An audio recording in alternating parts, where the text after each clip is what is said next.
Alrighty, folks. Welcome aboard. Let's give everybody a moment to get connected here before we get this party started. While we are waiting, I'll throw out the program note. As I mentioned during the show, next weekend is Easter Sunday.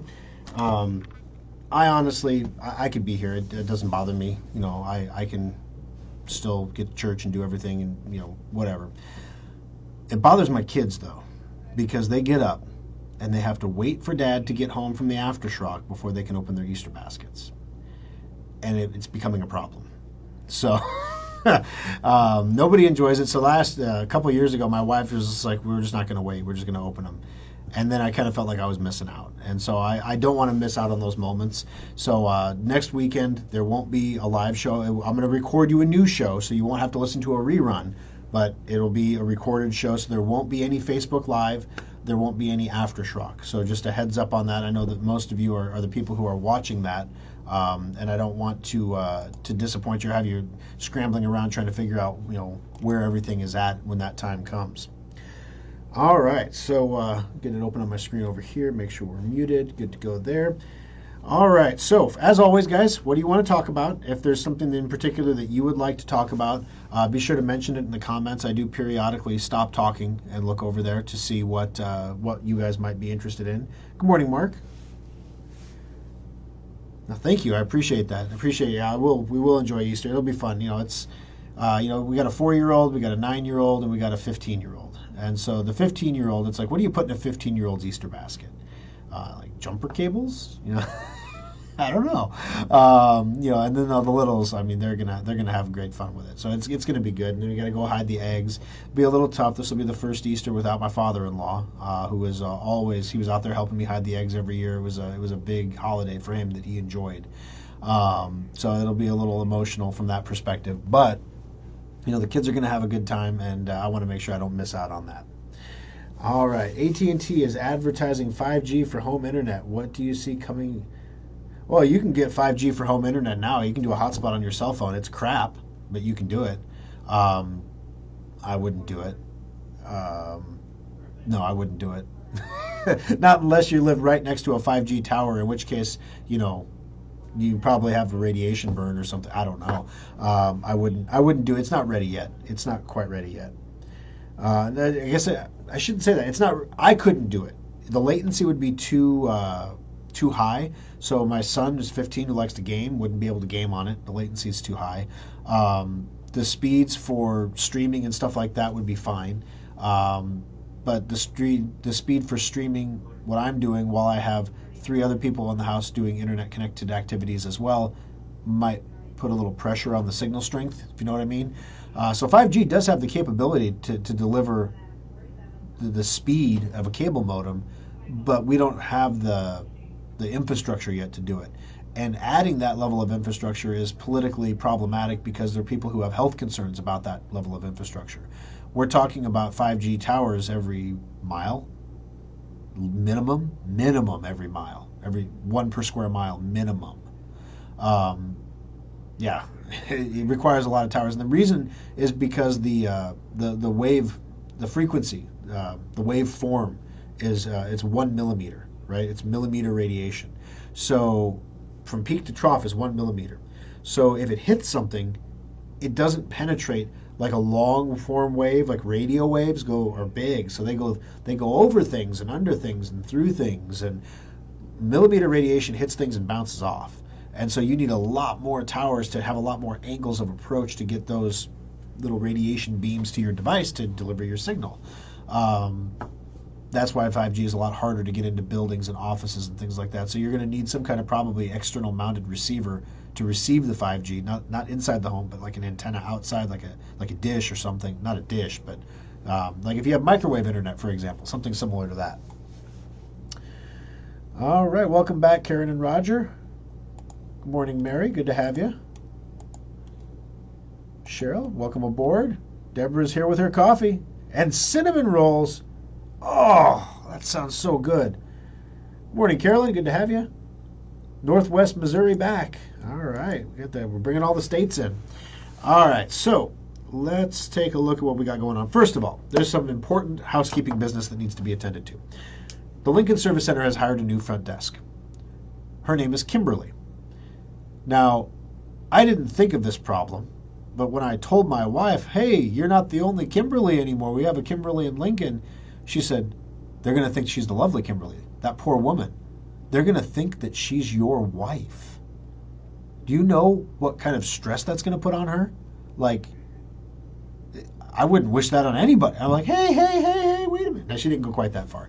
But no, it's going to be interesting because, we have the lovely Kimberly, and then we have Kimberly. So I don't know if she goes by Kim. I haven't actually met her in person yet. Parker has hired. We've reached that evolution in the company where we have a hiring manager that hires people, and then I get to meet them once they start. And I've learned to trust my hiring manager because he's hired some real good people, like really good people. Parker does a good job with this. But so I haven't actually had the opportunity to sit down and talk with Kimberly yet. I've seen her on the cameras in the Lincoln Service Center, like, okay, there she is, looking really bored watching the audio training. Isn't that how we always look when we're watching computer training? The slow blink. Oh, golly. But anyway, so welcome aboard, Kimberly. If you're watching, glad to have you. Super glad to have you. The Lincoln Service Center is our oldest, longest-running service center. And the customers there some of them have been with us since the beginning. And they have seen the evolution. We've had great crews in Lincoln, and we've had some not great crews in Lincoln.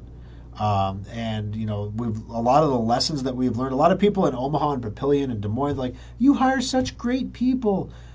We've learned what mistakes not to make when we hire people. We've learned what the tells are. People who appear to be really, really great people in the interview, but turn out to be not so great in person. People who get fired for sexual harassment on their fourth day. We've had that. We've had people that claim they can do the sun, the moon, and the stars, and they get in there and they start working on a computer, and they literally don't know what they're doing. Like, they have no clue what they're doing. We're like, how did you even say you could do this on your resume when you have no clue what you're doing? Did you think we wouldn't notice? I know exactly what I'm doing. You just erased this guy's data. What do you mean you know what you're doing? One of those kind of things. And then, then you have the problem people. The people where they're good people, but every bad thing in life seems to happen to them. Always. And their problems always become your problems. So I got pulled over on the way to work. That's why I was late. Why'd you get pulled over? I was speeding. Why were you speeding? Because I overslept. Yeah, and it always gets back. It's like we've had those people where you just you're a great employee, you do good work, our customers love you, but I can't count on you for being here. We've had the activist employees on both sides of the equation.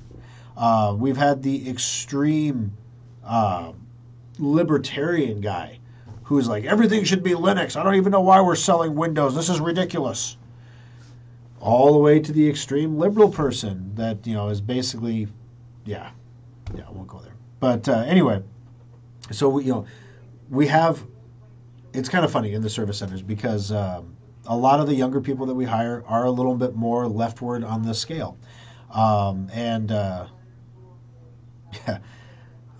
stories I could tell that I can't tell, that I could tell. Someday we'll have a dinner and I'll tell you about the time that a state senator came into the service center and what happened there. But I won't tell that story today. But a lot of the people that we hire are leftward leaning in their politics a little bit. But when you get to know them as people, you realize they're completely reasonable individual people.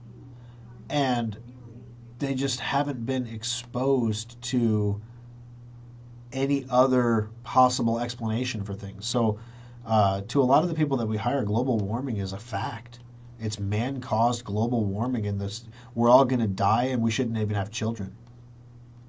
Because what kind of a life are we bringing them into? Literally, they've not been exposed to the possibility that the predictions are wrong, or shown any of the predictions from any of the previous predictions that were wrong. That the polar bears are going to be extinct by the year 2000 or 2010 or whatever it was. It's wrong. The ice caps are actually growing. When I was a kid, it was the ozone layer was going to be gone because we were using aerosol hairspray, and everybody had to switch to pump hairspray. That's why you don't see aerosol bottles for hairspray anymore, or you do see very few of them. They had to use the really expensive propellant in there as opposed to the one that ate the ozone layer. Now scientists are baffled. The ozone layer seems to have recovered entirely. Where's the ozone hole? Well, it surely was because we all stopped using aerosol hairspray. Completely causal, I'm sure. So they're never exposed to any alternate arguments. When you tell them things like, insurance actuaries are saying that death rates are up, and average lifespan in America is actually down by 2.5 years over the last 2 years. And it got lower in 2021 than it did in 2020. What's up with that? What could cause that? Why would that be happening? Huh. And, they don't hear about this. They don't think about these things. Will Smith is getting slapped or slapping people. That's what they're hearing about or thinking about. And, to each their own. It's like they're young. What was I thinking about when I was their age? Stupid stuff, I'm sure. And that's why it's over time. People get exposed to knowledge. And I'm not even going to say politics because I'm at the point now where I used to believe that one side was right and one side was completely wrong, and that I was on the side that was right, therefore I was virtuous. No, you put your faith in a politician, you'll be disappointed every single time. Every time without fail. How many Jeff Fortenberry supporters do we have out there today? If you're not familiar in Iowa, Jeff Fortenberry was a Nebraska congressman who liked to have fundraisers that were thrown by people who shouldn't have been throwing fundraisers, and then liked to pretend like he didn't remember anything about them, even though he asked for the fundraisers personally. Been in politics forever. He was like a Nebraska solid. I mean, you supported Fort. You support Fort. Because he's going to be here. Now he's not. Imagine that. So you put your faith and your trust in a politician or in a man or person. I'm not trying to be gender specific here. That's Rule 27. A woman is a woman and a man is a man. Those are rules that your grandfather knew. It is what it is. See, like I said, I could get in so much trouble with this. This book will never get published anywhere because things your grandfather knew to be true will never get published anywhere. Like if you work hard, you get ahead. If you don't work hard, you don't succeed. Quitters never win and winners never quit. Grandpa knew that one too. Anyway, so all these stupid things. But anyway, I'm breaking out. I'm breaking out on my face. Yeah, a little bit I am. I'm assuming that's what you mean, Cheryl. Yeah, it's been going on for some time now. I'm on a medicine that's causing a little bit of increased acne. And so I've been trying to mitigate that with all the creams and everything else. I've never been really good about morning face care rituals or evening face care rituals. I never really got into the manscaping thing. Probably should have. I don't know. Maybe I wouldn't have so many wrinkles around my eyes now. My eyebrows would definitely be shorter. Good morning and happy Easter from the People's Republic of Seattle. Long before ozone and hairspray, there was Rachel Carson and Silent Spring. I don't even know what that is. That's before my time, Bob, I think. Because I was in grade school when they came out with the hairspray thing. Good to have you on board, Richard. All right. Let's see. I heard T-Mobile used a method to combine 4G signals to act like 5G. Is this true? It's possible, I guess. I mean, basically 5G is just faster internet. So if you can get multiple 4G signals into a phone, that'd be great. The problem is the modem in the phone doesn't change. So if you only have one modem, you can only receive one signal. That's why a lot of phones have 3G, 4G, and 5G modems in them, like my phone does. It can drop down to 3G, it can go to 4G, it can go to 5G. Well, now that 3G is going away, all the new phones coming out aren't going to have 3G modems in them anymore because there's no point because there's no 3G. So you only get 4G and 5G. So maybe some of the newer phones are putting in dual 4G modems. I'm guessing. I'm not. I haven't seen any specific data on that. Maybe front desk Kimberly might start using her middle name when answering the phone. You can't even use your name here. No names. Oh no, she could be Kimberly. It's her name. But I'm saying she's going to have to answer a lot of questions. Are you the lovely Kimberly? And then what do you say to that? Like, are you the lovely Kimberly? And you say, no. Like, I'm the ugly Kimberly. Like, it doesn't see. What do you? Yes. Wait. Does that mean no? Maybe. Kind of. I don't know. I don't know what she's going to say. It's going to be interesting to watch. So everybody who goes into Lincoln, you need to ask her, are you the lovely Kimberly? And then you can report back next week what she says for the answer. Oh, let's see. Here we go. Thanks for the audio check, Winston. I appreciate it. All righty.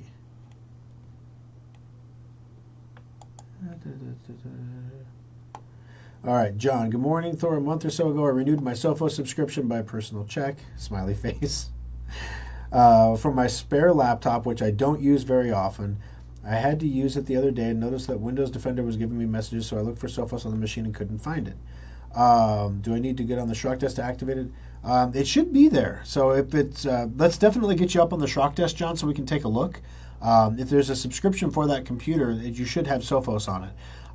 Now, from time to time, what will happen is if a computer is left off for, a year or more, the subscription in the Sophos portal can lapse because the computer hasn't been able to get an update for a certain period of time. Same thing happens with phones. The idea here is if you have protection on a phone and your phone goes offline for 6 months, did you really just not turn your phone on for 6 months? Didn't turn it on for 6 months? Or did you get a new phone?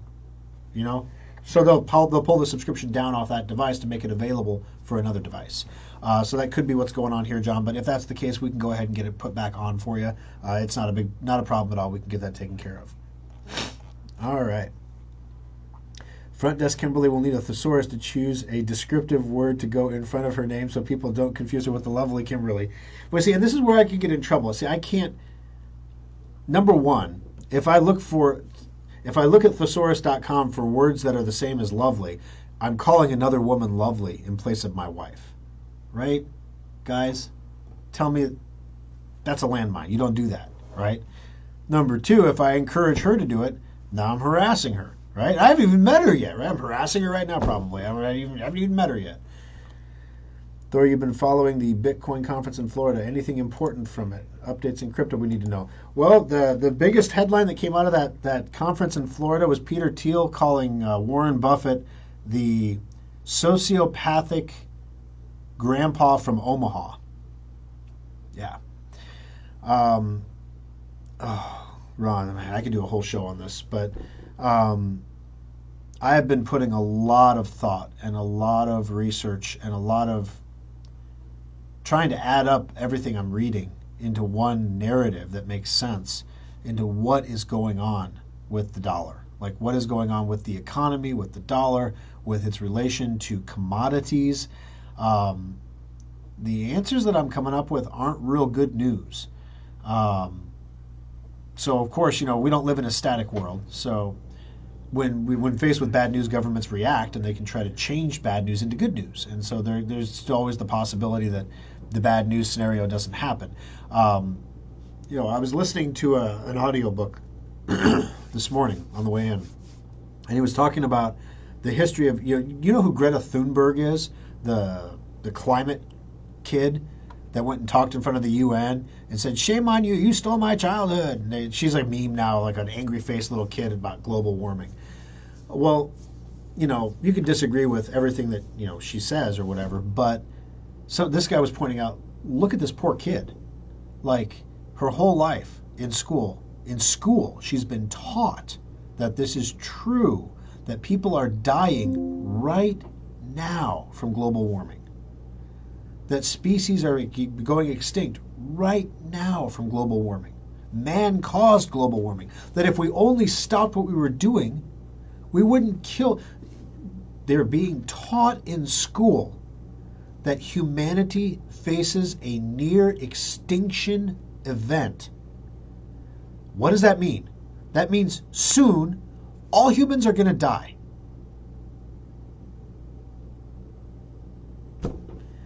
There's more evidence out there to support that 50% of the people who got vaccinated are going to die by 2025 than there is for global warming.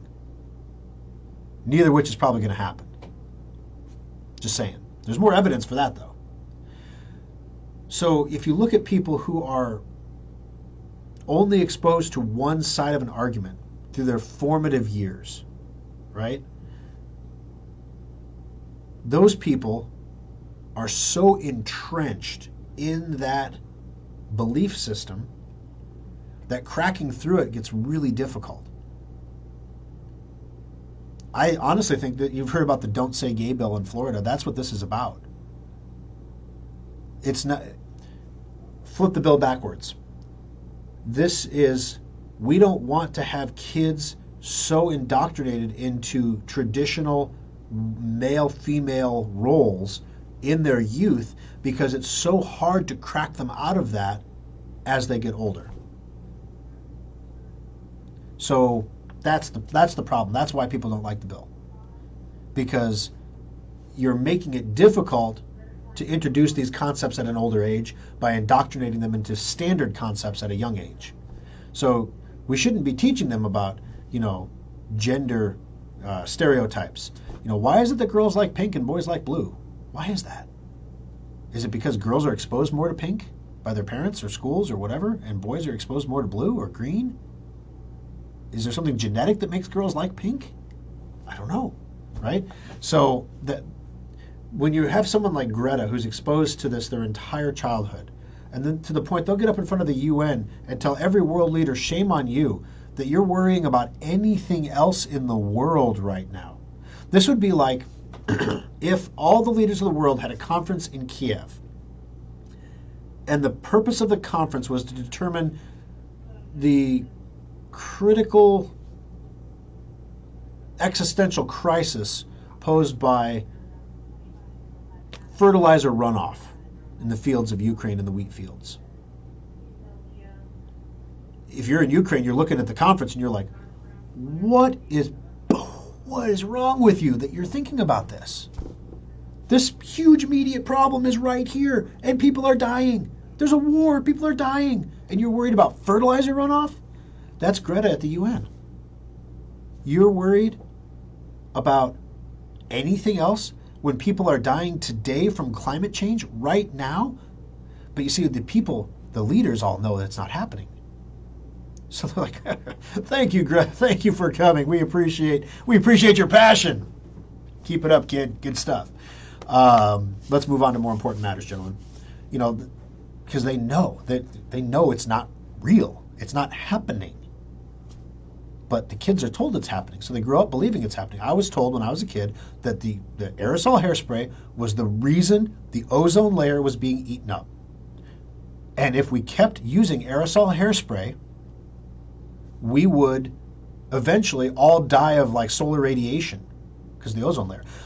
Now, back in the day, I did use hairspray when I was a kid, okay? And I had aerosol hairspray.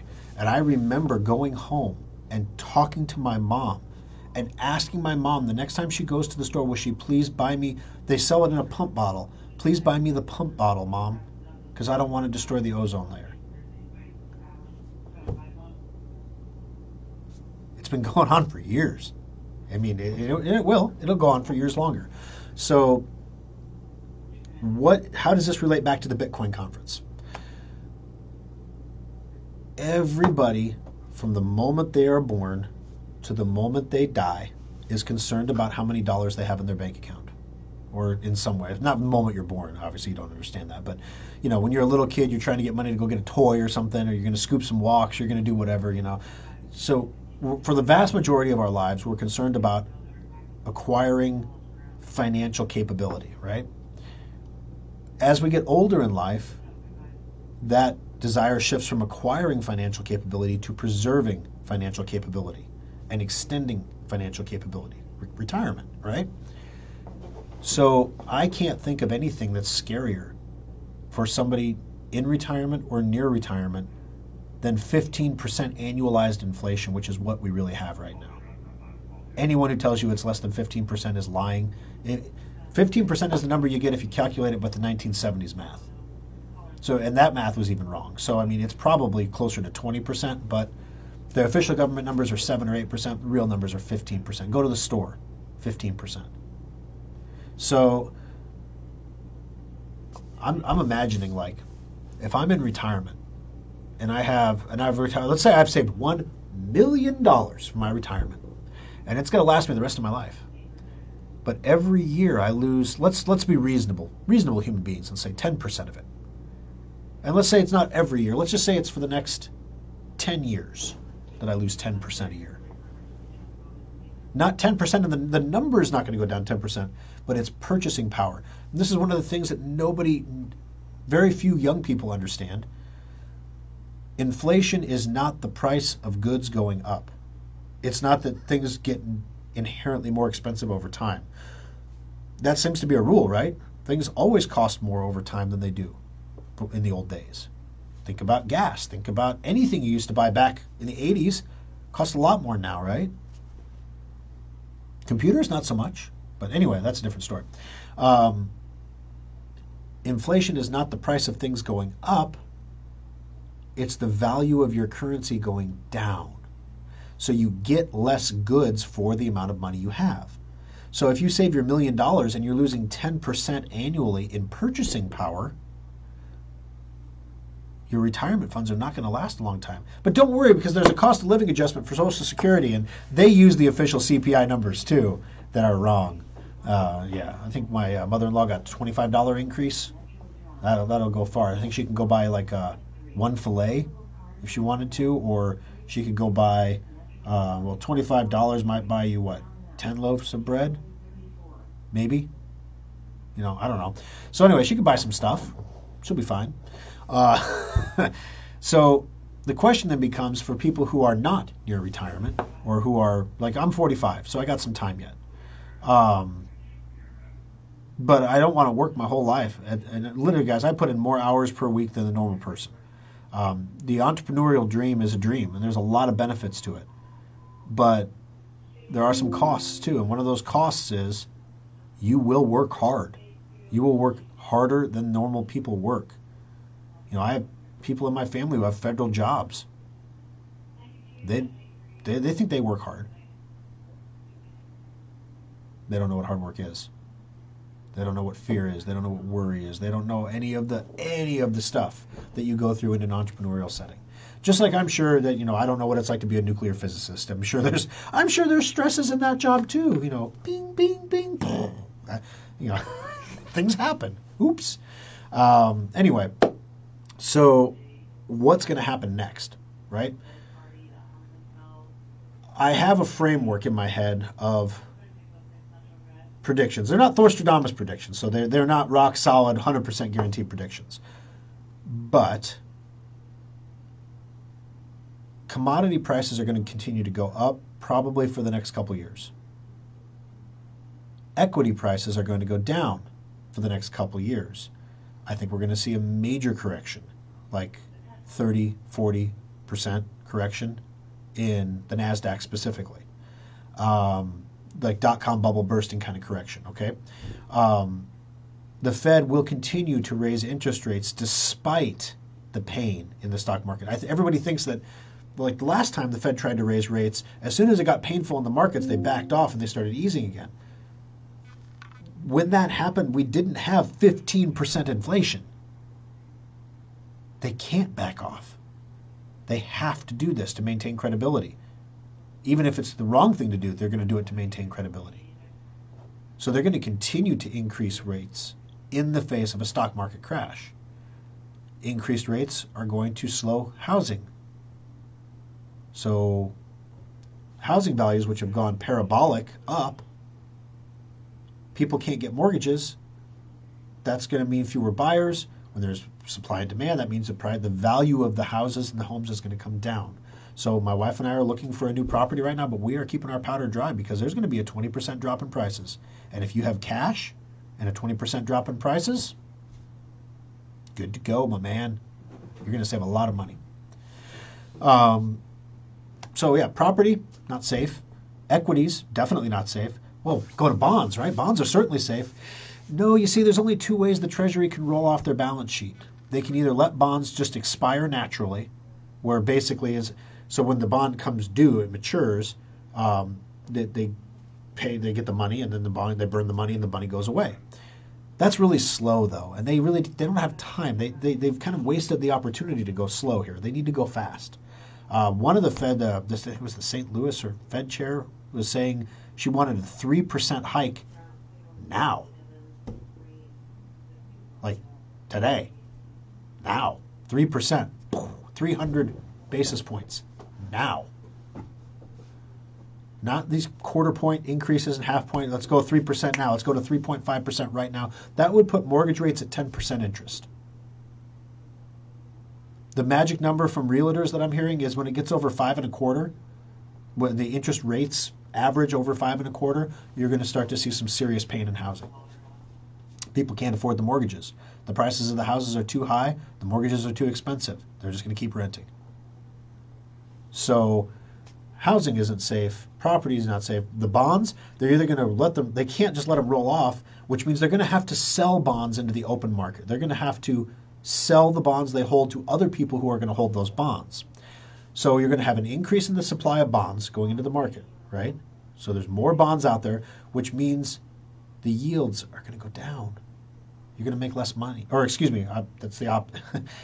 You're going to lose your ass in bonds is what it amounts to. Forgive me for not having the math in front of me here. When I was sitting down and mapping it all out, I'm like, this is bad. So you can't go to bonds. You can't go to stocks. You can't go to real estate.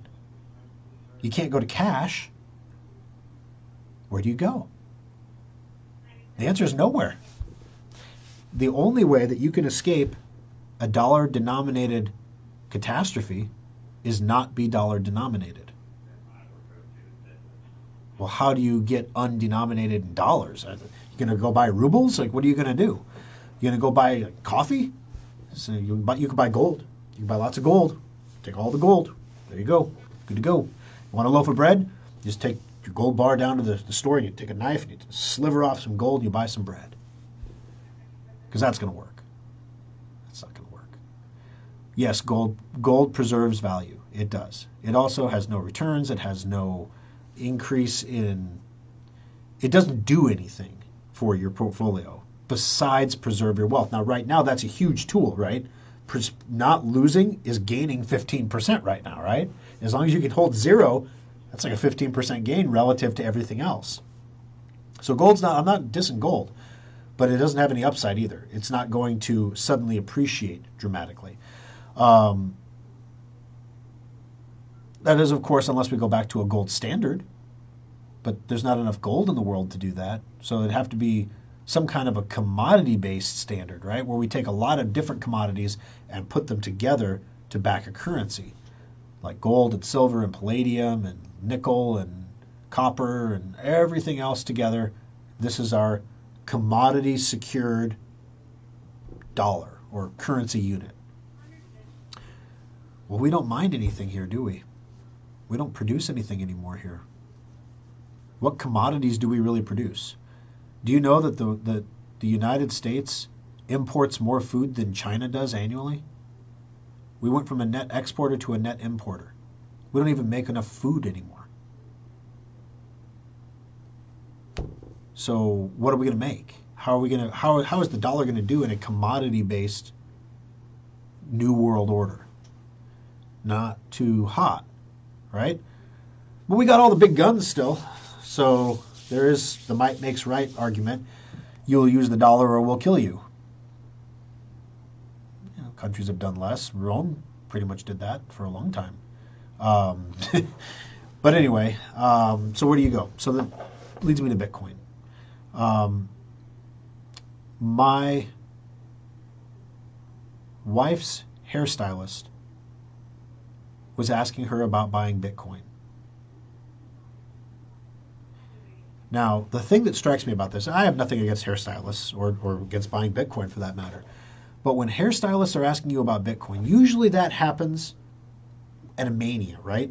So when the price is rocketing up, when we hit $60,000, $62,000, everyone's like, you got to get into Bitcoin. You're going to miss the boat. It's going to the moon. Yeah.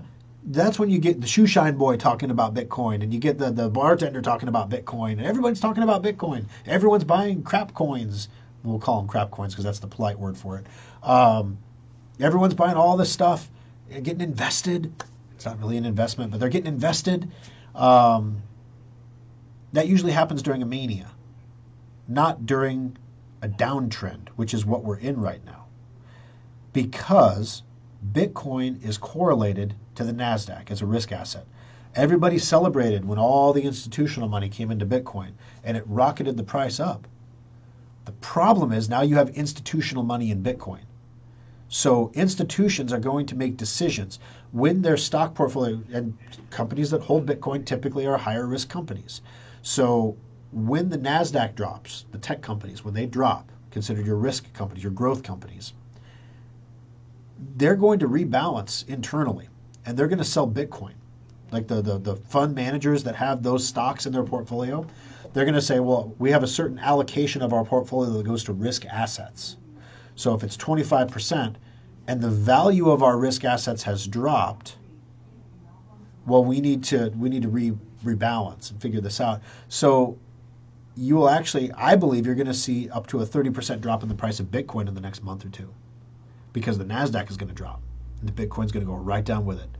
So if you're thinking about buying Bitcoin, keep your powder dry. Keep those dollars dry for another month or two, because I think you're going to have a really good buying opportunity to get in between 30 and 35,000, somewhere in that range. And then, you'll be glad you did.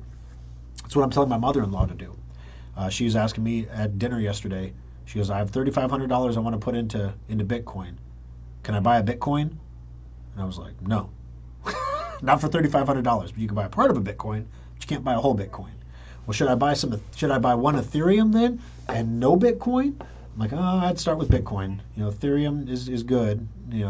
It's got its advantages, but Bitcoin. Start with Bitcoin. So anyway, what I'm seeing coming out of the Peter Thiel's Bitcoin analysis, he started off by saying, let me tell you, here's a slide in my PowerPoint. This is what I said about cell phones in the 90s. Someday we'll have them in our hands and get all of our data on them. Wow, look at what came to pass. And then I created this thing called PayPal. And I said, someday you won't have to go to the bank to give money to somebody. Someday you won't have to hand them a check. You could just do it through the internet. PayPal. Wow, look at that. Fast forward to today. Someday you won't need a government-based currency to transact business. What happens to the world's reserve currency when that day comes? If the world's reserve currency can't stop it through might of arms or through regulation, because it's Bitcoin, you can't regulate it. It's not a person, it's not a company. There's no one to hold a gun to stop it. And you can't stop everybody.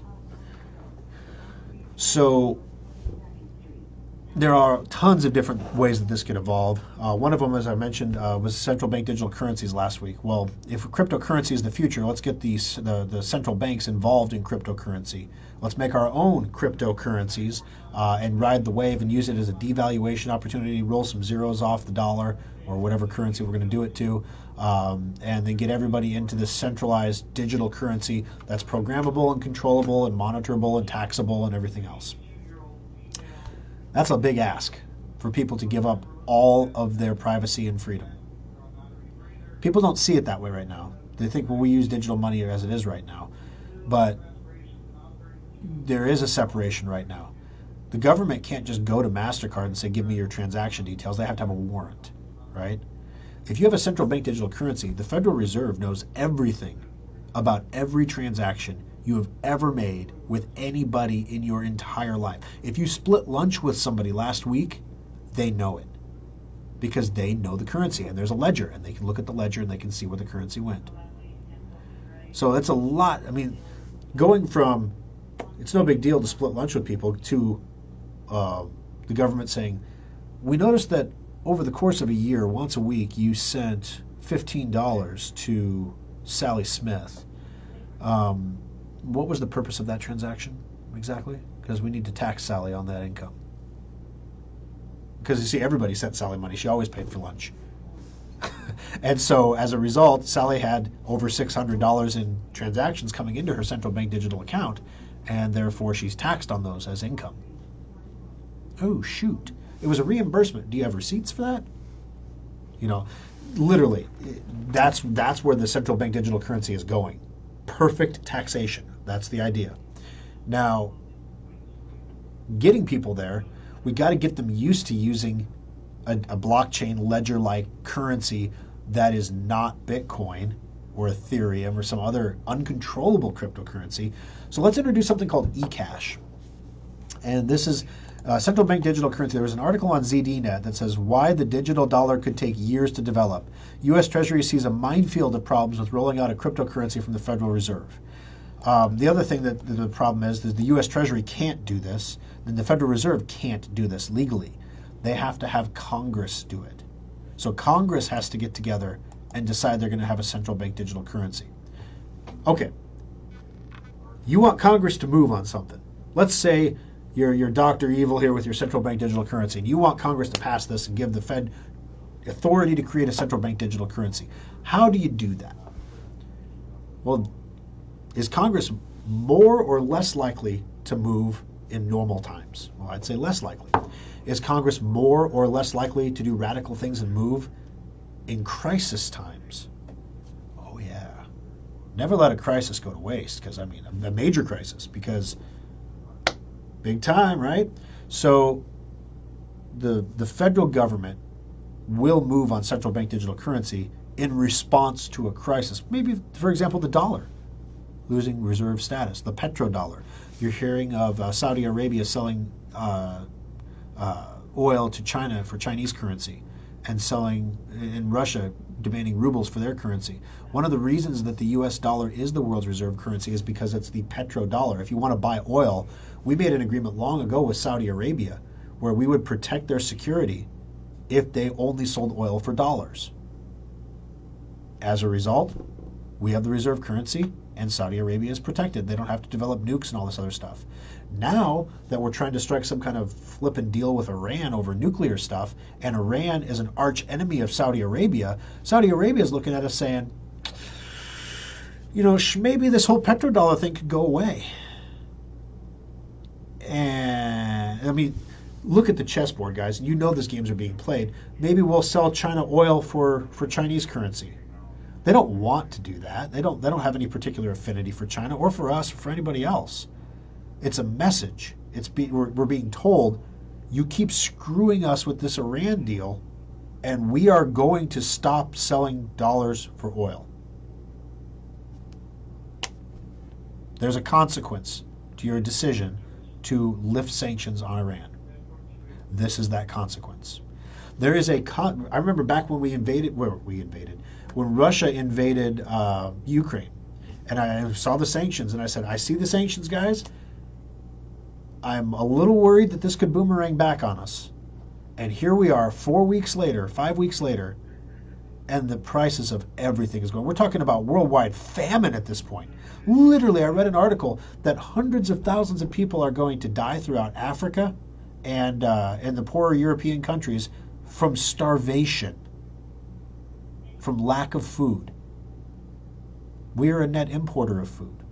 Now, I don't think many Americans are going to die of starvation, but shrinking waistlines, maybe. You know, maybe we have a little less food. Maybe there's some rationing of certain foods.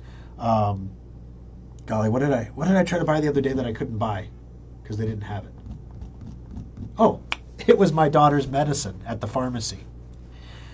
Yep, sorry, can't get that. What do you mean you can't get that? We can't get that. None of the pharmacies can get it. Oh, well, what's she supposed to do without this medicine? Well, we can do a partial fill that'll get her till Monday. Well, you're going to have more on Monday? Probably not. Well, we'll worry about Monday when Monday comes, right? Okay. Yeah. So we're already seeing it. And I said during the show, I kind of hinted around about it. I don't want to be doomy and gloomy, but when you shut down, okay, we have shifted all of our production over to Asia. A lot of it to China, but a lot of Asian countries. And in exchange for that, we're getting cheaper labor, which has been deflationary on our prices. If we onshore all of this production back to America, you think you're paying a lot for stuff now? Wait till you have to pay an American to make it. The price is going to go through the roof. Because Americans have unions and they want livable wages. And, China, they get like literally $300 a month is a salesperson's salary in China. Americans aren't going to be working for $300 a month full time, I'll tell you that. I mean, this is not going to happen. So we can't necessarily onshore everything right away because the economy won't support that. No matter how much you want to make America great again, you can't just stop globalization without severe consequences. What we've seen right now is we have skipped the needle on the record with Russia. That's all this is in geopolitical, historical terms. Boop. And look at what's happened. One needle skip. Now imagine something happens where China buys Russian oil and we throw secondary sanctions on China. That's going to be like DJ Scratchy Scratch on the record. I mean, it's going to get rough. So all I'm saying with this whole thing, guys, and then I'll get back to my scheduled talking points here. Ron, this is your fault. Make a grocery run. Buy some stuff that you need. We did like the toothpaste, the deodorant, the soap, and we bought a year's worth. How much toothpaste do you use in a year? Like what, 5 tubes? Buy 5 tubes of toothpaste. It's not that big of a deal. And I shouldn't say things like that because I could be out of touch because I don't buy the $10 a tube toothpaste, okay? You can't, maybe you can't do that. No, buy 2. The point is you are as strapped as you feel you are for money now. You are going to be more strapped tomorrow than you are today and more strapped the day after that. So anything that you can do today to make tomorrow easier, you'll be very appreciative that you did. Because your tomorrow will be a lot easier when everyone else's tomorrow is a lot harder. Because I look around and like you hang out with people and they're talking about the Will Smith slap and they're literally they're into their lives, they're into their stuff, they're talking about their kids, all the stuff that normal people do in life, and they're going about their normal life with no concern beyond next week. And I'm looking at where I'm going to get laptops from in a month and wondering, ooh, schneik. I remember what this was like the last time that China shut down for a month. That's all it was. It was a month shutdown in China. They've been shut down in Shanghai now for 2 weeks. And the cases are going up. It's getting worse. The guy who runs the Shanghai province or whatever, he wants to get on the Central Communist Committee in China. He is a super ally of President Xi. So Xi wants him on the Central Party because he's an ally. Xi's opponents do not want him there because he's an ally. It is really going to be difficult to get him elected to that position if Shanghai doesn't get their COVID problem under control. So it will get under control no matter what we have to do. All right. This is what's happening in Shanghai right now. Residents are not allowed to leave their homes for any reason at all. No reason. No going for food. No walking your dog. You cannot leave. You are not allowed to open your window. You are not allowed to go on your balcony. You are not allowed to sing. They're flying drones through the streets. That the translation in Chinese, and I'm not making this up, this is not an exaggeration, guys. It says, resist your soul's desire for freedom. Go back in your homes. If you get, they have apps, right? You take your home test, you report it on your app. The app always tells you your test is negative. Always. Even if you're positive, it tells you you're negative. Because they need the numbers to come down. because we have to get this under control. But the doctors are getting positive people, and they're actually trying to tell people they're positive. So they call people and they say, yes, you're positive. And the guy's like, my app says I'm negative. He says, no, you're positive. Well, what can I do about it? Sorry, there's no treatment in your area. We're full. So hope you're doing okay and hope you're asymptomatic. Have a great day. The audio from that call got released because the doctors are at their breaking point. They're like, we're getting yelled at because we're telling people they're positive and the app is telling them they're negative. If you do get positive diagnosis and officials show up at your house to take you to quarantine and you have a pet, they will kill your pet. And not like take it to a shelter and euthanize it. There's video of a man beating a dog by its tail on the street to kill it. This is Shanghai. That's video that I have seen with my own eyes. It's not fun. So they're not going to release the lockdown in Shanghai until the numbers come down. And they're having trouble massaging the official numbers to get them to come down like they did in Wuhan for some reason. Don't know why. The numbers keep going up. They should be coming down, but they're going up a lot. They're bringing in PLA military to Shanghai. They're putting the military on street corners to keep people in their houses because people are coming out on their balconies and refusing to stay in their apartments, and they're singing and they're yelling because they're starving to death. They literally have no food. The military is bringing like a trash bag of food. You get a couple apples and a banana and some bread, and I don't know how long that's supposed to last you, but look at the population of Shanghai.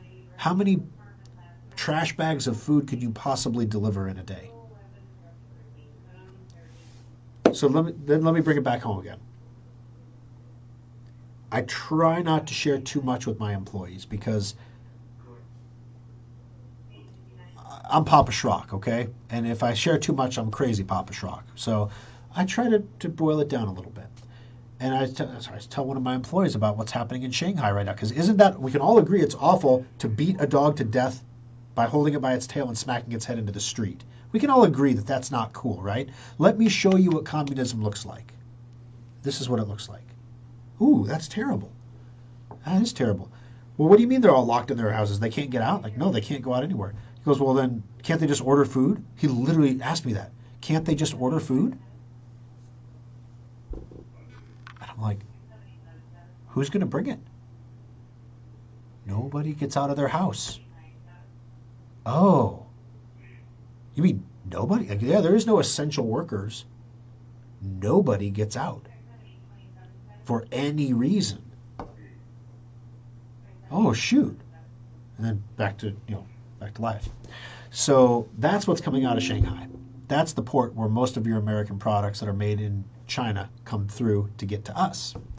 So you're gonna see shortages in the next 15 to 20 days of common everyday things. You're going to see packaging shortage. Went to Qdoba yesterday or 2 days ago. My wife was not feeling well. She didn't want to cook. So I was like, you know what? She said, you can pick up anything you want. So let's get Qdoba. So we went to get Qdoba, bring it back. I stopped drinking pop a while ago. I got sick with the flu, and then I was drinking like water, and then I just never went back. So I don't usually get drinks, so it didn't bother me much. But when I went to Qdoba, they had no large and no medium drink cups. National shortage, you see. No cups. So you just don't sell drinks? With the meals? At all? My wife, why don't they just go to Sam's and buy some cups? I mean, Sam's is like right across it's right there. Go to Walmart, buy some cups. And I'm like, they're probably not allowed to do it by the franchise. The franchise probably tells them what they can buy and what they can't buy. It says they can't buy things that are not authorized. She's like, well, that's stupid. I'm like, that's the difference between being a big business and being a small, flexible business. All right, I have been ignoring the comments for quite a while, so let me go back and go through these here real quick. Oh, that one. There we go. Got that one, that one, that one, that one, that one. I'm getting to the point where I got new ones here. Front desk Kimberly will need a thesaurus. Got that one. Yeah, Bitcoin in Florida. There we go. Front desk Kimberly will probably be the awesome Kimberly. Ooh, nicely done. The awesome Kimberly. Walmart announced they will train truck drivers. Yeah, I saw this, Ron. Truck drivers for Walmart are starting at $95,000 to $110,000, and the training course is 12 weeks long, by the way. In 3 months, we'll train you to be a trucker, and you make $110,000 a year. You know what's sad, though, on the backside of this? Right now, everybody's like, oh, we need more truckers, we need more truckers, you know. Actually, we need a lot less truckers. Yep. This is the problem with what's coming, guys. Inflation eventually creates demand destruction. When you have demand destruction, you will see a drop. That's what causes the stock market to fall and everything to fall, is the demand destruction. And when you have demand destruction, you need fewer truckers because you're moving less goods. We're already starting to see demand destruction. If you look at and forgive me, I'm not using the right words, but there's a system by which you can, buy freight shipment. And so you can look and see, I have this many loads, I need this to go from here to here. Are there any truckers available to move those loads? And the ratio of available truckers is climbing rapidly. So we're seeing fewer loads. And Walmart's about to this is peak. This is what we're going to see. This is going to be the peak of ridiculousness. These guys are going to get hired at 110 grand and then lose their job after training to be a trucker, and they'll have a skill that nobody wants. Meanwhile, the other problem you're going to have is trucking fleets right now. Oh my gosh, it's like the housing crisis but in trucks. So if you bought a truck from 2021 to present, your cost per mile is more than double a freight company that had a truck in 2019. So the problem is now, if these guys get into Walmart, they're going to drive the trucks, right? But the cost per mile of moving the truck, because of all the the cost of the trucks has gone up dramatically. The cost of the drivers has gone up dramatically. Your cost of freight is double what it was in 2019. And a lot of the small trucking companies were pre-programmed with fixed rates that they haven't been able to raise because they were fixed, they were locked in. As those expire, they're getting renewed at higher rates. Again, it's an inflation driver. So anyone who tells you that we're at the peak of the inflation, that this is as bad as it's going to get, in other words, when they say we're at peak inflation, what that means is the current rate that we have is not going to get worse. They don't mean it's going to get better. They mean it's not going to go up more. So what I'm saying is it's going to go up more before it peaks, and it's going to hold there for a while. And what's going to bring it down? I don't know. That's the problem. I don't know. There's going to be so much pain everywhere that I don't know what's going to bring it down. It'll come down eventually. Something will bring it down, but I don't know that Volcker's book that he used in the 80s is going to apply here. There's too much federal debt. If you raise rates to 20%, you'll bankrupt the federal government. Literally. What can you do? I don't know. I want my Aquanet back. What is Aquanet? I don't know what Aquanet is. Is it a hair product? I don't know. Aaron, I was born in '69. I can remember my science books in school talking about the coming ice age. I remember seeing National Geographic books about that when I was a kid. When we didn't have an ice age suddenly happening, it was global warming. Yep, and then when a globe didn't warm, it became climate change. Because climate change can be anything. What we need for Congress is to draft comprehensive common sense sun-saving legislation to prevent global warming. In a billion years or so, when our sun doesn't go supernova, our descendants will thank us for saving the sun. Okay, it's sarcasm. I get it. All right, I'd like to bring back the bartering system. Yeah, you think you would like that, Aaron? Bartering is not fun. Bartering requires you to find somebody else who has what you need and needs exactly what you have. So bartering with gold and silver works because everybody wants gold and silver. But let's say you raise chickens and I quilt. If I don't like eggs or you don't like blankets, we're not going to be trading. So barter systems are horribly inefficient. They're the vehicle of last resort. I think we're going to see that again. I think we're going to see a lot of barter happening again. Remember, folks, that your bartering transactions are taxable. Please remember that they're taxable. You must report them to the federal government on a 1099-B. Just want to make sure everybody knew that they have an obligation to report those bartering transactions. This message brought to you by essential workers would be those with the guns. Yeah, they're not even from Shanghai, though. So it's kind of ironic. They're bringing in more people with guns into the infection zone. If you want to worry, the point of the Shanghai thing, guys, is it's not about the virus. It's not about the virus. It's about control of the people at this point. There is a societal pact in China, and I don't know to the extent of how much, forgive me, I've never been to China. I probably will never go to China.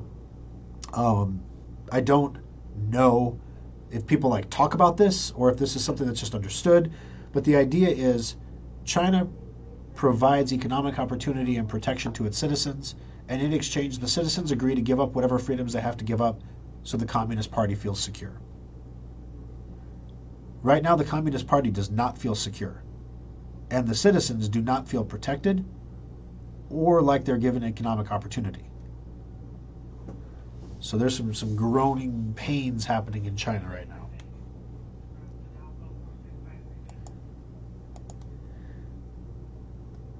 Let's see.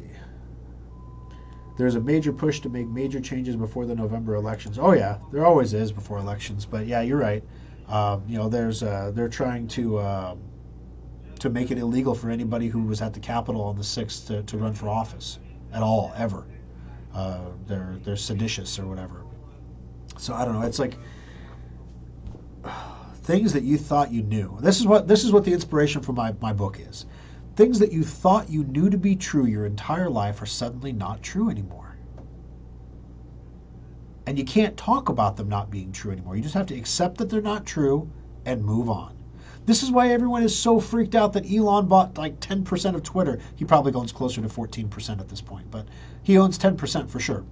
And he's doing an Ask Me Anything, a private Ask Me Anything with Twitter employees. Gosh, boy, I hope that one of them leaks the whole thing. I really do. Because I'm like, ask me anything. So, are you willing to let Donald Trump back on the platform? Guarantee that'll be one of the questions. Are you a free speech absolutionist? That'll be a question in one form or another. At what point is it okay to not have free speech? I don't know. Elon, either he is just screwing with these people and having a royal fun time doing it. But when you have more money than God, what else do you do for fun, right? But literally, people inside of Twitter are having anxiety attacks over this. That they're, and then I was like, really? Come on! I didn't believe that at first. Then I was like, somebody pointed out to me that Twitter is like the holy temple. There are no heretics. And if you show up as a heretic, they kick you out. So there are no heretics in the holy temple. And here comes this heretic that's more money than God that says, this is not only is this my temple, but this temple's going to run the way I want it to run. And the response from Twitter was, Twitter's policies are enacted by Twitter employees and Twitter management, and the board of directors has no control over the policies. And I thought that's a really weird thing to say, because I thought that was the whole point of a board of directors, that they direct. Now they're saying Twitter's board is an advisory board. They advise. They give us ideas, things we can think about. But I'm pretty sure they can decide who the CEO is. And I'm pretty sure they can decide things about funding, right? Or stock buybacks, or, wow. I'm pretty sure that that's not true, Twitter. I'm pretty sure the board of directors has quite a bit of power over the day-to-day operation of Twitter. Maybe not directly, like they can't pick up a phone and be like, you will not blacklist this tweet. But when you're banning the Babylon Bee, which is a satire website for hate speech, because they gave a transgender woman the Man of the Year award, and the Babylon Bee says we're not going to take it down.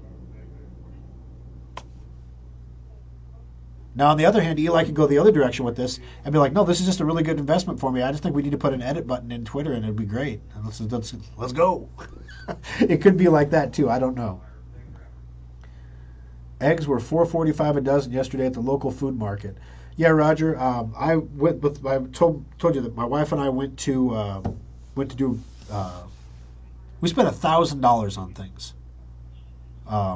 Just, I mean, yes, we have a household of five, so $1,000 doesn't sound as, for a retired couple, $1,000 probably goes a lot further than for a household of five with three children. But, we bought like 3 or 4 things of dishwashing detergent. We bought laundry soap. We bought toothpaste. We bought antacids and Tylenol and Motrin, things we know we're going to use before the expiration date.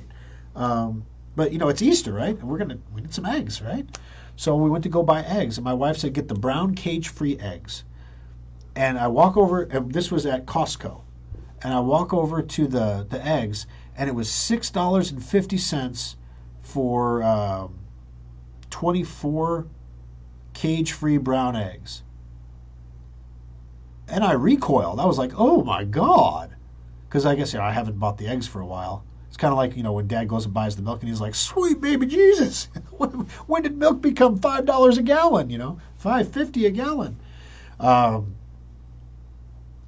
And so she was like, well, then get the white ones. They're $2 cheaper. I don't know why the white eggs were cheaper than the brown eggs. I don't know why.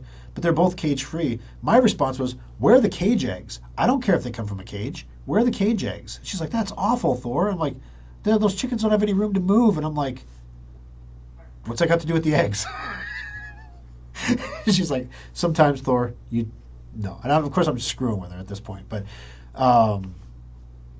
yeah, the price of eggs, ridiculous. Yeah, $1.23 a dozen at Walmart. So, yeah, maybe those were the cage eggs. See, that's the difference between the cage and the cage-free. If you can stick them in a cage, you can get some good egg prices. I don't understand. My favorite carbonated water went up in price. Clear American flavored carbonated water went from 64 cents to 70 cents. Yeah, I mean, it sounds silly because it went up 6 cents. But 6 cents is almost 10%, right? It was 64 cents to begin with, so that's like 9-point-something% price increase on flavored water.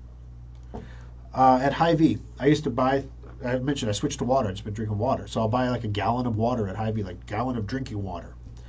And I mean, I want to put a glug in the house, one of those big water cooler things. My wife's like, no, you're not going to put that in my kitchen. I'm like, but it would be so much more convenient. 5-gallon jugs, they'd come and deliver them to the house. It'd be a lot cheaper. And she's like, no, you're not going to do that. I'm like, can I put one in the basement? No, you can't. Like, so I get the gallon jugs. And they used to be 99 cents a gallon, 89 cents a gallon. Sometimes there was fuel saver on it and everything. Now $1.26 a gallon. For water, just for water, not even special water. It's just water. All right. We talked about the e-cash. We talked about the central bank digital currency. Oh yeah, what are businesses telling What are the business experts telling businesses to do about inflation? This was an article that is from ZDNet. Inflation and your business. What happens next, and how to navigate the storm. How did we get here? Who will be hit hardest? How to best cut costs? Should we raise prices? ZDNet asks a business finance expert about inflation survival strategies. The majority of this article is about how businesses can cut costs by reducing people. That's the big one. More automation, more QR codes on the tables, more kiosks in the fast food places. Anything you can do to get a human out of the equation so you don't have to pay the wages. That is number one. Number 2, as we've discussed before, is reducing discounts, eliminating sales, special offers. Basically, a price increase that's not a price increase. And then clear down here at the bottom. Oh, the other thing that a lot of people don't consider is borrowing costs are going up for businesses too. So a lot of businesses will finance their spring line or their summer line or their fall line or whatever by taking out a line of credit that they use to buy all the goods, and then they pay the line of credit back 30, 90 days later as they sell the goods. The problem is the interest rate on those lines of credit is going up along with the interest rates of everything else, so your borrowing costs are going up on top of everything. What industries are hit hardest by inflation? This one I thought was interesting, and I wasn't exactly sure why, but seasonal businesses, including landscapers, farmers, and hospitality businesses, including golf clubs and ski resorts. Also, businesses that aren't open year-round, which is kind of a seasonal business, such as beach communities in the Northeast. These businesses need to be able to find seasonal labor in a world where permanent labor is in high demand. Getting the swing employee and hiring them quickly for a short period of time becomes harder and more expensive and more difficult, which is the same as harder. Who edited this story? Communities that grow and shrink each year based on seasonality will probably see the effects of inflation more acutely. So your favorite beach destination might be more expensive to go to this year because the help is more expensive, or you may see lower levels of service because they can't get as many people. Let's see, what are some of the other questions here? Are there any big businesses that have been affected by issues the small businesses have had with supply chain disruptions? The only one that's really listed here is the auto industry. They say the auto industry is the poster child. There are many businesses that in that tree up to pricing an automobile. Many small businesses are in that supply chain, talking about supply chain primarily for auto industry. How can small business owners weather the storm of inflation? I went straight to this one. I'm like, whoo, okay, maybe I can learn something here. Keeping a tight control on expenses is extremely important. Huh. Look for new tools and business processes that will reduce manual labor. We've seen a number of businesses implementing a self-service style in areas that used to have an employee performing the service. So going into a restaurant, and instead of having a waiter, there's a QR code on the table. So you put your phone up and you order your food online. Then a busser delivers the food while covering many more tables than a waiter could have. But you have to pay a busser a full wage, and a waiter works for $2 an hour. So I don't know if that makes a lot of sense. There are other innovative ways for businesses to provide a similar product with a lower level of service that allows them to stay open with reduced staff. The pizza parlor, for example, offers a discount if you can pick it up instead of requiring the employee to deliver it in person. So in other words, your fuel, your time, your expense, you can enjoy the pizza, but you have to come get it, and we'll give you a slight discount, which in no way will compensate you for the inconvenience of having to come get the pizza. Wasn't it Domino's that has the pizza lockers? Like you go to pick up your pizza and you type in your locker like 47B and you type in your 47B code and the locker door opens and your hot pizza comes out. All right. What are other ways small businesses are cutting on costs? Most small businesses are trying hard to avoid raising posted prices, that's us, on products, and are looking for other ways to reduce costs or alter services to allow them to provide the same product with possibly less service around it. That's really hard for us to do because we're kind of a service business. You know what? If Doritos can reduce the number of chips in a bag, and Wheat Thins can reduce the number of Wheat Thins in a bag, and Bounty can take three towels off the roll, maybe we could take one person out of the service center and shorten up that service a little bit. Yeah. All right. I recently stayed in a hotel where there was no cleaning service in the room during your stay unless you specifically asked for it, and it was a high-end hotel. I was fine with that. I think the less important aspects of service are being eliminated as businesses try to avoid raising prices as long as possible. Here's the kicker. However, this is a consultant. I think many small businesses are getting to the point now where they realize they do need to raise prices in order to maintain an appropriate level of stability. There you go. When small businesses start to feel the pressure in the bank account getting low, they're going to raise the prices. Oh, then let's see. What does the war in Ukraine mean? Nothing good. What can consumers do to protect themselves from the shock of inflation? I thought this is one maybe they would recommend you ride the bus and eat lentils, but one of the most obvious things consumers reflexively do to combat inflation. All right, are you ready for this?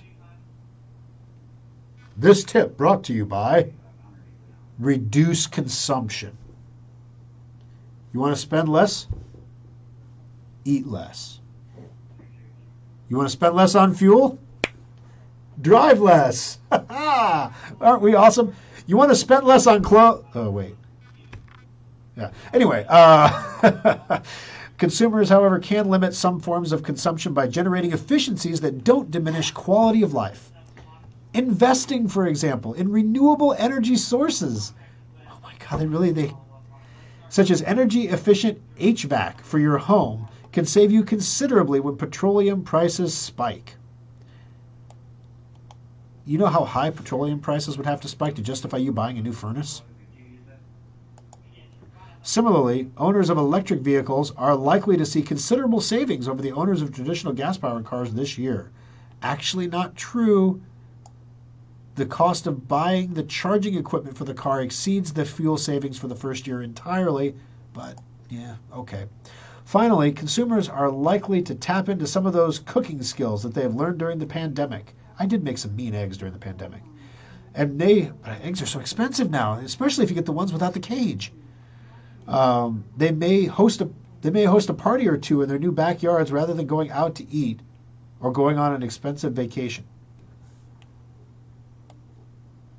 What kind of parties are they throwing? You can go on an expensive vacation or you can throw 2 backyard parties. Like maybe my idea of an expensive vacation is out of line. Like $5,000 to go on an expensive vacation, $8,000, maybe 10 if you cruise. What kind of parties are you throwing in your backyard and how do I get an invite? That's pretty amazing. All in all, we expect discretionary spending to decline as the result of inflation in 2022. Otherwise known as demand destruction. So the thing is, guys, you take all these articles that you read. This is why you have to read so much stuff, and not just stuff that's in your comfort zone. You have to read so much stuff, and then you can start to put the pieces together, and you can see how the pieces are going to interact, maybe not with an expert overview, but just well enough that you can say, it's going to get worse before it gets better. So prepare for it now. Take advantage of the ultimate upgrade, guys. It's a sale. We're running a sale when we're not supposed to be running a sale. Take advantage of it. Lots of people are. We've sold a lot of them, actually. Stock up while things are as cheap as they are. If you're going to go buy an electric car, God bless you, go buy an electric car. Good for you. I don't have anything against that. You just don't expect to save a bunch in fuel in the first year because, it takes 23 hours to charge that thing on a 110-volt connection. So you're going to need to put a charging unit in your garage, and the cost of the charging unit is going to eat up all of the savings from the fuel you had from the first year that you haven't even realized yet. You're going to have to front that money. So, yeah, totally, buy the electric car. If someone threw a Tesla at me, I sure wouldn't throw it back. That's for sure. And I drive an F-150. Get my new F-150. And the sad thing is, the one feature they didn't put in the truck, the auto start stop, they actually put a line item warning. This will actually impact your fuel efficiency standards, and we'll send you an updated window sticker to tell you what your new fuel efficiency is. Oh, they took out the one thing that was me. Oh boy. All right. I'm going to run through the comments here again, make sure I didn't miss anybody, and then we're going to wrap it up for the day, guys. Let's see. I got gas at Hy-Vee on 370 last week for $3.74 a gallon. I was in the 72nd and Coruscant, and there was $4.14. Yes, I've noticed this as well. The prices between gas stations, especially for diesel, are very, very widely. So Hy-Vee gas on 72nd and 370, diesel is $4.98 a gallon. I passed 3 gas stations on the way here. One of them was at Casey's, which is owned by Hy-Vee or associated with them in some way. It was 30 cents a gallon cheaper for diesel. That was the biggest discrepancy. Lots of 20 cent. So then on 370, if you go down to like 180th and 370 from 72nd, there's another Hy-Vee gas station. They're putting a whole new Hy-Vee there. There's a Hy-Vee gas station there, and the price at that Hy-Vee gas station is 20 cents lower than the price at 72nd and 370. The price of fuel at the truck stop at 144th and I-80 is lower than the price of diesel on 72nd and 370. I went in and asked Brian, who manages the Hy-Vee Fast and Fresh there, what's the deal with your diesel prices? I have fuel saver, so I think, it's boop, whatever, it's 9 cents, 0.09 cents a gallon or whatever. But it uses up more of my fuel saver because the price is 30 cents higher. So I try not to come here if I can help it. Why? He goes, Thor, I tried to lower the price. It's the store, the convenience store manager that is over him that came in and was like, nuh-uh, up the street they're 30 cents higher. You raise it up, you match them. Not because the cost of the fuel, but because that's what the local economy in that bubble of area is demanding. So this is a great example of when you haul a bunch of oil executives before Congress and ask them, why are they horking people on the price of gasoline? They say, we don't control the price of gasoline. Who controls the price of gasoline? That Hy-Vee Fresh store manager controls the price of gasoline. Not Brian, the guy above Brian. Because Brian's trying to lower the price down because he sees what the cost is coming in. He's trying to maintain a reasonable profit margin and we can lower the price. And his manager's saying, nuh-uh, rake that money in, bad boy. Because everyone else around them is doing it. But if you go a few miles away, they're not. And I told Brian that, and he goes, there's nothing I can do. Well, I guess I buy my gas somewhere else then. We let the free market decide. So anyway, yeah, the price of gas varies widely from station to station right now. I'd encourage you to keep an eye on that. Yes, everyone do have a great Easter and enjoy time with your family. It's irreplaceable. It's irreplaceable. Always, I bought the camouflage Easter eggs for my 15-year-old this year. My wife tried to break me, maybe go easy on them by getting the blue camouflage. No, we went full on Vietnam green camo eggs. Yeah, they're gonna get hidden in the yard. Yeah, I wanted to bury some. I said, I'll put coins in them, give them a metal detector, and we can bury the eggs, and then they can dig them up. My wife didn't want them digging up the yard, though. All my ideas get shot down, all of them.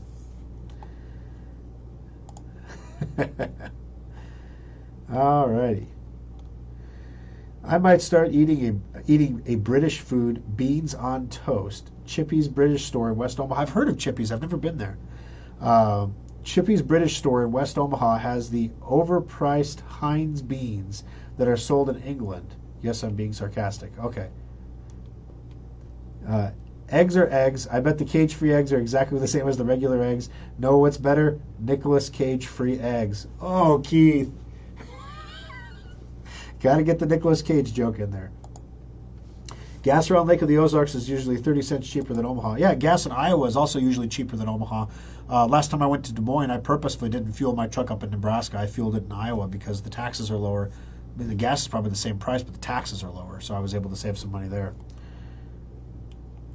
All righty. All right, guys, and that's a wrap. I hope you enjoyed the Aftershock. I hope I didn't doom you out too much, but it's important to know what's coming. It's important to be able to prepare.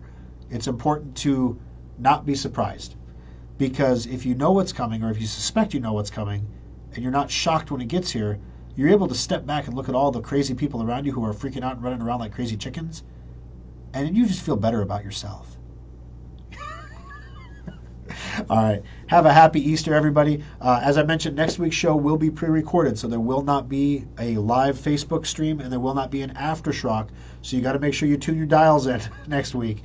But then the audio from the show will be posted to SchrockInnovations.com as always, so you'll be able to watch it or listen to it there if you do miss it live on the air. Thanks a lot for joining us, guys. Have a great afternoon, and we'll talk to you in 2 weeks.